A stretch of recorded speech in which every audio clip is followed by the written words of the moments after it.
बड़ी खबर आपको बताते चले, थोड़ी देर में शुरू होगी सदन की कार्यवाही। सदन की कार्यवाही हंगामेदार रहने के आसार हैं।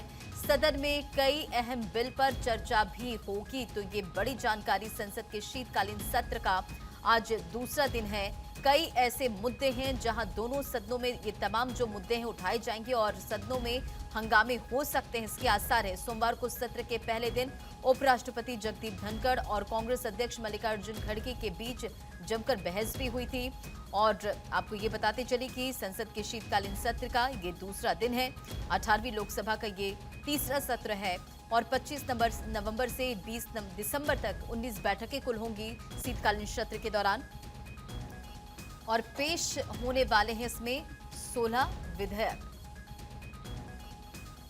तो संसद के शीतकालीन सत्र के दौरान कुल 16 विधेयक पेश किए जाने हैं। इनमें से 11 विधेयक चर्चा के लिए रखे जाएंगे, जबकि 5 कानून बनने के लिए मंजूरी के लिए रखे जाएंगे। वन नेशन वन इलेक्शन के लिए प्रस्तावित विधेयकों का सेट अभी सूची का हिस्सा नहीं है। हालांकि कुछ रिपोर्ट्स में यह भी कहा गया कि सरकार इसे जल्द सत्र में ला सकती है। वहीं राज्यसभा के बुलेटिन में यह जानकारी दी गई है कि लोकसभा से पारित एक अतिरिक्त विधेयक जो है वो भारतीय वायुसेना विधेयक राज्यसभा में मंजूरी के लिए लंबित है। तो वक्फ बिल पर बनी जेपीसी के सदस्यों ने मांगा है और भी समय। और वक्फ संशोधन विधेयक पर संयुक्त समिति ने 29 नवंबर को संसद में अपनी रिपोर्ट पेश करने की उम्मीद है, लेकिन ये तभी संभव है जब मॉनसून सत्र में दी गई समय सीमा का पालन करती है। जेपीसी को सत्र के पहले हफ्ते के आखिरी दिन अपनी रिपोर्ट पेश करनी है। तो प्रस्तावित प्रमुख विधेयक क्या है वो भी लगातार हम आपको ग्राफिक्स के जरिए बता रहे हैं।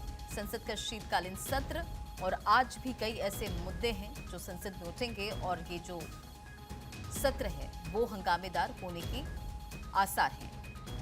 वक्फ संशोधन विधेयक 2024, पंजाब कोर्ट संशोधन विधेयक, रेलवे संशोधन।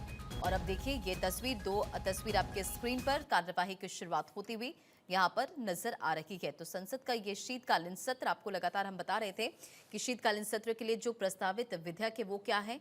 लोकसभा से लाइव और राज्यसभा से ये लाइव कार्यवाही की शुरुआत, जो कि आप इस वक्त अपने स्क्रीन पर देख रहे हो। और देखिए सदन की शुरुआत जो हो रही है वो हंगामेदार हो रही है। सुनिए। माननीय मंत्री जी, उत्तर सदन के पटल पर रखा हुआ है। माननीय सदस्य,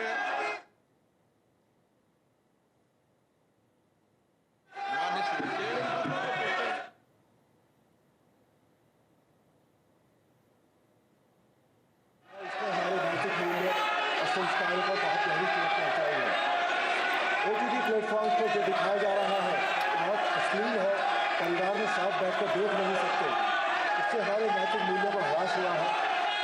क्या सूचना प्रसारण मंत्री ये बताने की कृपा करेंगे कि सोशल मीडिया प्लेटफॉर्म्स के माध्यम से अश्लील और सेक्स संबंधी सामग्री के अवैध रूप से प्रचारण को रोकने के लिए वर्तमान में मौजूदा तंत्र क्या है, और इस तथ्य को ध्यान में रखते हुए कि उक्त कानून इन प्लेटफॉर्मों के दुरुपयोग को रोकने के लिए ज़्यादा प्रभावी नहीं है, क्या सरकार का मौजूदा कानूनों को और अधिक सख्त बनाने का प्रस्ताव है? अध्यक्ष जी, माननीय सांसद महोदय ने जो प्रश्न रखा है वो विषय वाकई बहुत ही महत्वपूर्ण विषय है।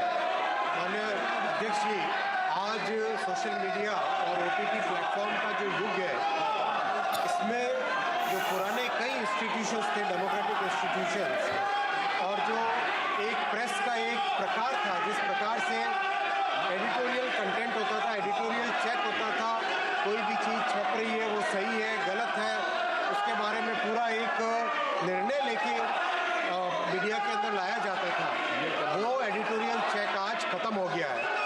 उस एडिटोरियल चेक के ख़त्म होने के कारण आज सोशल मीडिया एक तरफ से फ्रीडम ऑफ प्रेस का एक बहुत बड़ा माध्यम है, लेकिन साथ ही साथ दूसरी तरफ एक अनकंट्रोल्ड एक्सप्रेशन जिसमें कई तरह के वल्गर कंटेंट वगैरह भी आते हैं। अभी जो एग्जिस्टिंग कानून है बने अध्यक्ष जी, उसको निश्चित तौर पे और कड़ा करने की ज़रूरत है और मैं निवेदन करूंगा इसके ऊपर एक कंसेंसस बने।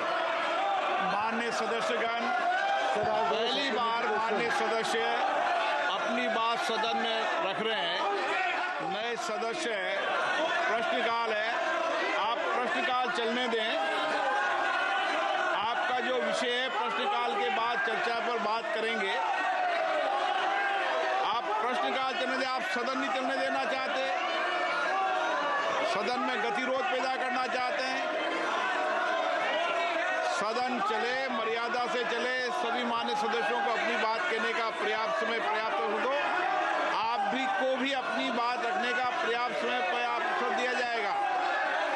पहली बार मान्य सदस्य के प्रश्न है, पहली बार चुनकर आए हैं। मेरा आपसे आग्रह है कि सदन को चलने दें, अपनी अपनी सीट पर जाकर विराजें। सब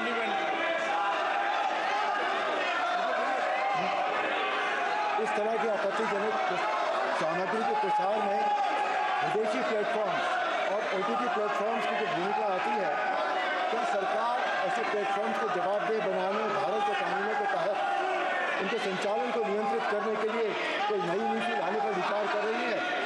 सरकार को बहुत ठोस कदम उठाने चाहिए, बहुत अच्छे कानून बनाने चाहिए, बिकॉज इससे जो हमारा जो सामाजिक ढांचा है, जो हमारी हिंदू संस्कृति है, जो हमारी भारतीय संस्कृति है, उसको बहुत चोट पहुंचती है।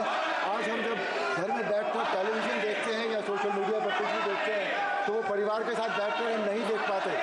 इससे हमारे नैतिक मूल्यों का बहुत बुरी तरह से ह्रास हुआ है।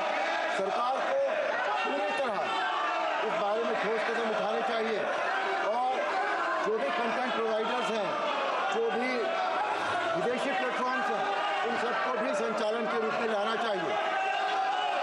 धन्यवाद। माननीय अध्यक्ष जी, माननीय सांसद शॉर्ट में देते जवाब। माननीय सांसद महोदय ने बहुत महत्वपूर्ण विषय उठाया है। जिन ज्योग्राफी से, जिन कंट्रीज से सोशल मीडिया के ये प्लेटफॉर्म्स निकले हैं, वहाँ की सेंसिटिविटी और अपने देश की सेंसिटिविटी में बहुत बड़ा फ़र्क है। और ये इस तरह का डिबेट आज दुनिया के करीब करीब हर देश में, इसीलिए मेरा निवेदन है माननीय अध्यक्ष जी कि जो अपनी पार्लियामेंट की स्टैंडिंग कमेटी है, वो भी इस विषय को उठाए और इस विषय पे समाज में कंसेंसस हो और इसमें और कड़े कानून बने। माननीय सदस्य, प्रश्नकाल महत्वपूर्ण समय और आप सबका समय, सरकार की जवाब देते होती है, सरकार जवाब देती है। आप प्रश्नकाल को चलने दें। आपको हर मुद्दे पर, हर बात पर चर्चा करने का पर्याप्त अवसर दिया जाएगा। मैं पुनः आग्रह कर रहा हूं, प्रश्नकाल महत्वपूर्ण समय होता है, आप सदन में चलने दें। आप नियोजित तरीके से सदन में गतिरोध पैदा करना चाहते हैं, ये उचित नहीं है।